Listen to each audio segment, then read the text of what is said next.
Hey, what's going on, y'all? It's your man Adam A. Spencer here with another video in which I want to share this article, these tips, specifically 6 money mistakes to avoid in your 30s, which they're not just brought to you from me, some nobody, a has been, whatever you want to say. These are from a former JP Morgan retirement expert, specifically the former head of retirement at JP Morgan Asset Management. And as they mentioned, they've seen many paths to retirement and the crucial steps or missteps that people made at each stage of their investment journey. And here are 6 key financial mistakes they've seen folks in their 30s make and why you should avoid them. So, hey, I'm in my 30s. I want to, not only make sure I'm on top of my game, but as usual, I want to share this game with y'all so that, hey, you are on top of your ish as well. And if you're in your 20s, you obviously should be mindful of all of these tips, because these are things you probably should, if you can, implement them now if needed.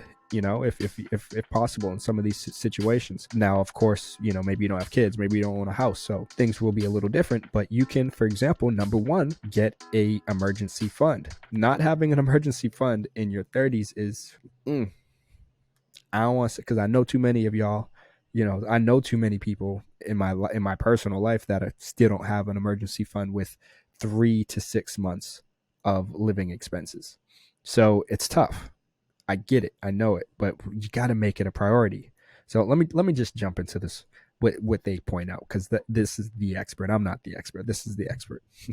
Having an emergency fund is key to avoid debt later in life, when retirement goals should be front and center. Ideally, this account should cover 3 to 6 months of living expenses so you can ride out any unexpected events, such as a job loss or costly medical issues. And it's wise to put your emergency fund in a savings account, not an investment account, so you can access it immediately and not have to worry about a downturn in the markets affecting how much money you have. Number two is being underinsured.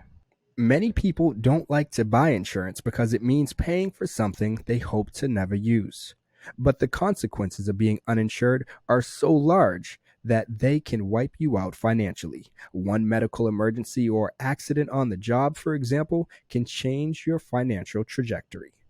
The types of insurance that people don't have to buy, but that I highly recommend, are term life insurance, to replace your income for a spouse or kids in case of death; health insurance, to ensure that a major medical bill doesn't force you into bankruptcy; disability insurance, to ensure that you and your family can maintain your standard of living if you are injured or unable to work; renter's insurance, if you don't own your home, so you can replace your belongings in case of theft or damage from a fire, flood, or other catastrophe. Like I said, I'm certainly no expert. And yeah, I have like health insurance, but like one thing I absolutely still need to get that I know I'm slacking on is disability insurance. I do have renter's insurance, for example. And then, like with life insurance, I started going through the process of getting it like a few years ago. Then I backed away.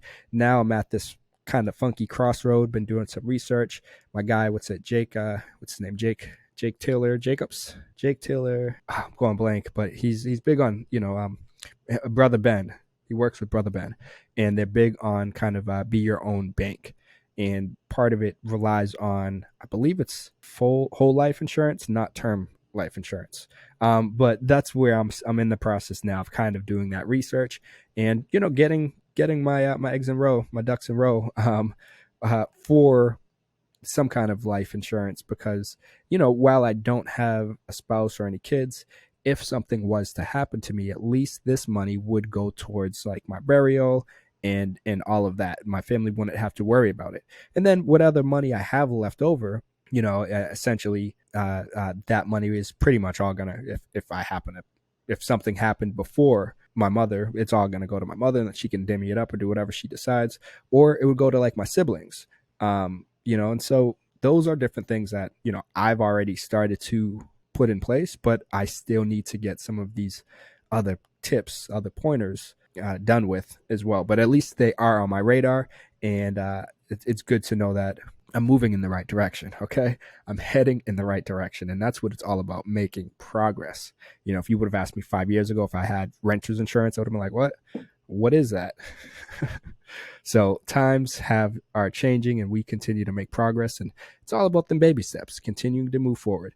And, baby steps. Bill Murray. If you guys don't know what I'm talking about, look it up.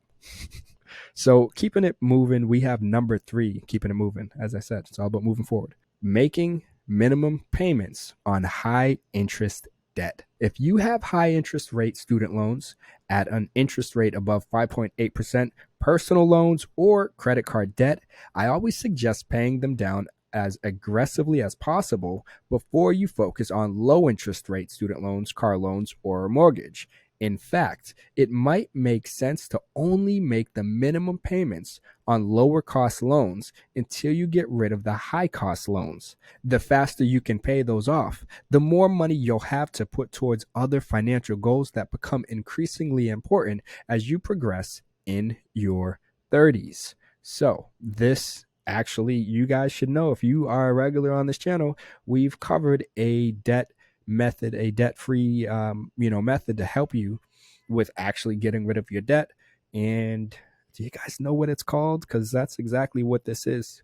Focusing on your high interest debt first and then going towards those smaller ones. You guys know? You know what it is. I hope you know what it is, right? You can comment down below if you want. You're probably going to Google it too. But if you don't know, I will give you a clue. It involves snow. Avalanche, debt avalanche, in which you focus on the highest interest first. Once you get that highest interest account done with, you move on to the next one, and then the next one, and then the next one.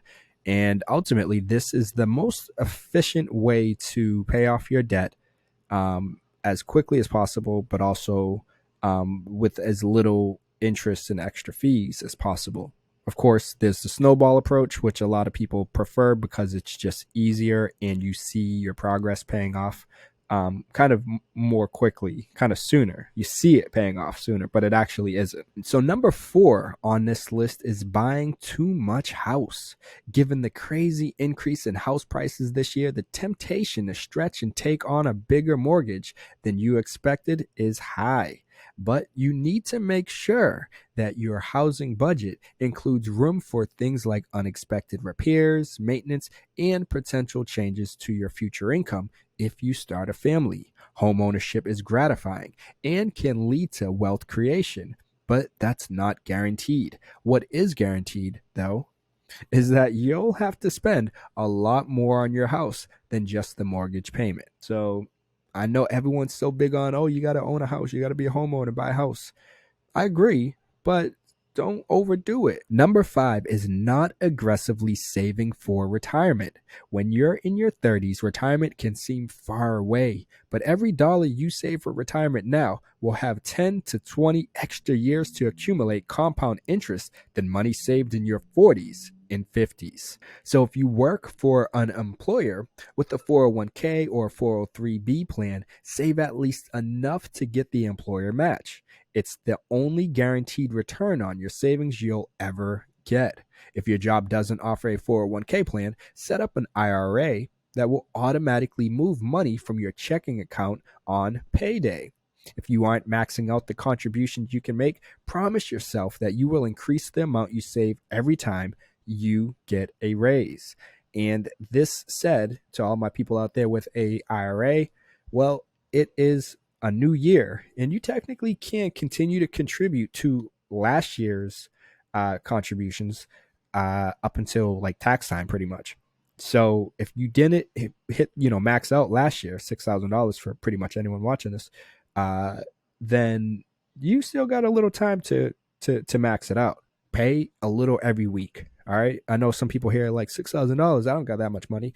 Literally, and I'm gonna make a video on this because not enough people are doing it, and I know too many people that it's like you're self-employed but you're not even thinking about retirement. It's not even on like an idea. It doesn't even exist, in which I know everyone, we all want it pretty much, but ultimately are you actually preparing for it? And are you doing anything to set yourself up so that you will be able to be, comfortable, at least, less dependent on other people? Because no one wants to be in that situation where you have to rely on your kids and your family. You want to be self-sufficient. So we got to start to put the plan in place now and actually act on it and make an effort so that we can build something bigger for down the road.